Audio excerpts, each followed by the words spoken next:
கிணத்த காலம் போட்டுருக்காங்க. அப்படி திமுக கட்சியே காணோம். நீ மக்களுடைய செல்வாக்கு திரு ஸ்டாலின் இழந்து விட்டார், கட்சிக்காரருடைய செல்வாக்கு இழந்து விட்டார். அதனாலதான் ஓர் அணியில் தமிழ்நாடு அப்படின்னு பெயரை வச்சு வீடு வீடா திமுக கட்சிக்காரர் போய் கதவை தட்டி தட்டி கெஞ்சி, நான் முன்னாந்த உறுப்பினர் படிவத்தில் நீங்க சேர்ந்துக்குன்னு கெஞ்சற காட்சி தமிழ்நாட்டில் பார்க்க முடியுது.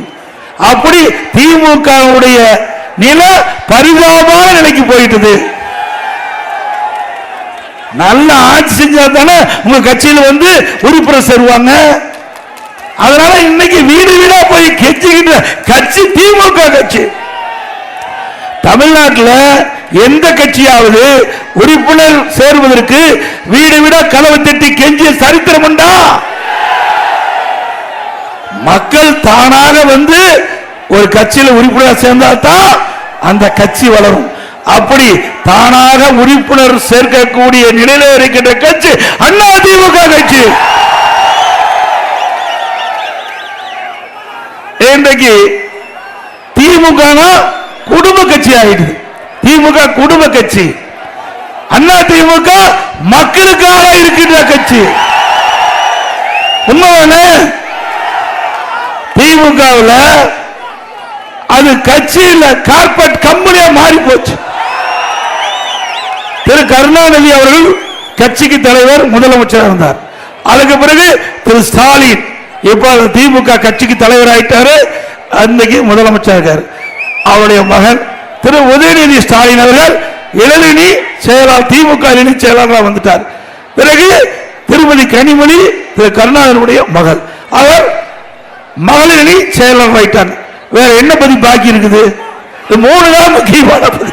3 பதவியும் குடும்பத்தை சேர்ந்தவர்கள், குடும்பத்தை திரு கருணாநிதி குடும்பத்தை சேர்ந்தவர்களே இந்த பதவியை பங்கு போட்டுக்கிட்டாங்க. ஆக அது கார்பரேட் கம்பெனி தானே, கட்சி இல்ல. அண்ணா திமுக அப்படியா? இங்க இருக்கிறீங்க, மேடையில் இருக்கிறீங்க பாருங்க, இங்க இருக்கிறீங்க பாருங்க. ஆக நான்லாம் அங்கிருந்து இங்க வந்திருக்கிறேன். நான் ஒரு கிளைக்கழக செயலாளர் தலைவர்கள் பேச்சை கேட்டு கட்சிக்கு விசுவாசமா இருந்து மக்களுக்கு சேவை செஞ்சு உழைப்பால் இன்றைக்கு உங்களுடைய ஆதரவால் நிர்வாகியால் இன்றைக்கு அனைத்து இந்திய அண்ணா திராவிட முன்னேற்ற கழகத்துடைய பொதுச் செயலாளர் நீங்க இந்த வாய்ப்பை கொடுத்திருக்கிறீங்க.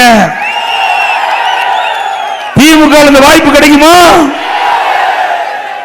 இதுதான் அண்ணா திமுகவுக்கு திமுகவுக்கும் உள்ள வித்தியாசம். அண்ணா திமுகவை பொறுத்த வரைக்கும் ஜனநாயகம் உள்ள ஒரு கட்சி, திமுகவை பொறுத்த வரைக்கும் அது ஒரு குடும்ப கட்சியாக மாறிவிட்டது என்பதை நேரத்தில் தெரிவிக்கிறேன். திரு ஸ்டாலின் எப்பொழுது வேத்தாலும் பேசுறார், திராவிட முன்னேற்ற கழகத்தில் உழைக்கின்றவர்களுக்கு மரியாதை கிடைக்கும் என்று. திமுகவில் உழைக்கின்றவர்களுக்கு மரியாதை கிடைக்காது. அண்ணா திமுகவில் அடையாளம் காட்டி அங்க வரவர்களுக்கு தான் மரியாதை கிடைக்குது. உண்மைதானே? இங்கிருந்து திரு செந்தில் பாலாஜி போனார், அவருக்கு நல்ல இலாக்கா. இங்கிருந்து ரகுபதி போனார், அவருக்கு நல்ல இலாக்கா. இப்படி அந்த அமைச்சரவையில பாத்தீங்கன்னா 8 அமைச்சர் அண்ணா திமுக போயிருக்காங்க. திமுகவில் ஆள் இல்ல, திமுக ஆள் இல்ல,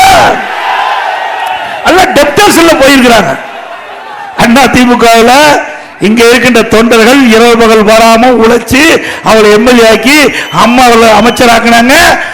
நன்றி விசுவாசம் இல்லாம அந்த காலத்தில் எட்டப்பன் சொல்லுவாங்க, இந்த காலத்தில் 8 பேர் எட்டப்பனா மாதிரி திமுக போயிருக்கிறாங்க. அங்க போய் திரு ரகுபதி அவர்கள் நச்சு வார்த்தையை கக்கிட்டு இருக்கார், நஞ்சு வார்த்தையை கக்கிட்டு இருக்கார். இது சரியா? அண்ணா திமுக காரன் உழைப்புல நீங்கள் எம்எல்ஏ ஆனீங்க, அண்ணா திமுக அரசாங்கத்தில் நீங்க அமைச்சரா இருந்தீங்க, மறந்துடாதீங்க. திரு ரகுபதி அவரே, அண்ணா திமுக என்ற கட்சி இருந்தனாலதான் இந்த ரகுபதி என்ற ஒரு அடையாளம் காட்டியிருக்கிறாங்க நாட்டு மக்கள். நன்றி மறப்பது நன்றன்று, நன்றல்லது அன்றே மறப்பது நன்று என்று 2000 ஆண்டுகளுக்கு முன்பே ஐயன் திருவள்ளுவர் சொல்லிட்டு போயிருக்காரு. இதெல்லாம் இவரு இதுதான் பார்த்து சொல்லியிருப்பாரு நினைக்கிறேன்.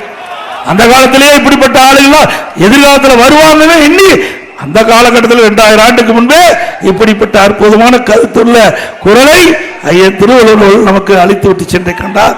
ஆக துரோகிகளை பத்தி கவலைப்பட வேண்டிய அவசியமே இல்லை. நமக்கு தொண்டர் நிறைந்த கட்சி, தொண்டர் இந்த கட்சிக்கு வருவார்கள். மாண்புமிகு அம்மா தெரிவித்தார்கள் சட்டமன்றத்திலே, எனக்கு பின்னாலும் 100 ஆண்டுகள் அண்ணா திமுக தொடரும்.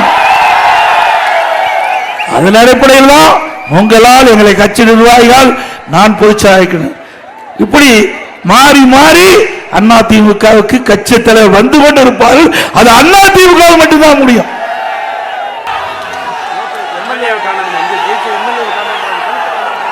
அதே எம்எல்ஏ 8 மாசம் தானா தானா காணா போயிறாரு.